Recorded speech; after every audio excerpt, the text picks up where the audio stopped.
Z of Zombies Future Z Part 6 Clocktime. Outside the airport, the visitors have jumped 12 months forward in order to verify that the hard disk that Schrödinger was carrying was in the place where it would be found many years later, but a surprise awaited them.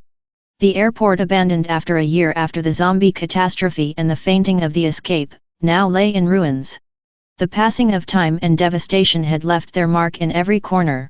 Those who once ran through their corridors in search of a destination, now were just shadows, bones and rotten clothes.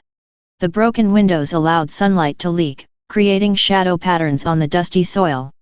The airline boards were covered with debris, and the flight monitors remained dark. The seats, once occupied by impatient travelers, were now scattered and discolored. The plants that once adorned the corridors, if they had not dried up, had grown wild, climbing the walls. The corridors leading to the boarding doors were full of obstacles. Abandoned suitcases, rolled chairs, and stagnant water wells. The numbers on the doors, once illuminated in bright green, were now worn out and barely readable. The speakers, once announcing last-minute calls, now remained silent. The lanes, once full of aircraft ready to take off, were now covered with dirt and debris. The airplanes, oxidized and wingless, aligned like monuments to a forgotten past. The cargo containers, which used to be full of goods and supplies, were broken and looted. The package transport rails were oxidized. The tracking dogs trained to detect drugs and explosives, marauded in search of food. The control tower, once the epicenter of air activity, rose alone. The stairs leading to the top were covered with dust, and the panoramic windows had become opaque. In the abandoned airport, the echoes mixed with the whispers of the present. The visitors should proceed with caution, as each step could alter the timeline and trigger unforeseen consequences.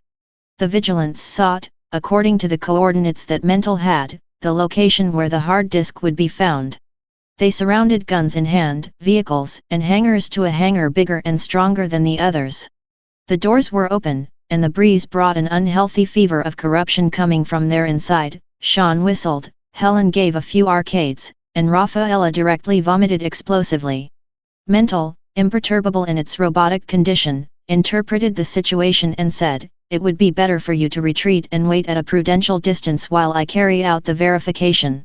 Sean, Helen, and Rafaela got away from the plague coming out of the hangar, and Mental entered walking normally, passed by evading to step on human remains, and by their logical algorithms, first scanned the types of luggage that were thrown at random without finding coincidences with the thermal bag that Schrödinger had loaded. A couple of large passenger helicopters stood out.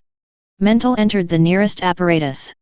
All seats were occupied by bodies, some dead and some ghouls with the seat belts still placed, who reacted slightly to the movement, but as Mental in his robot body, he was not perceived as a human being.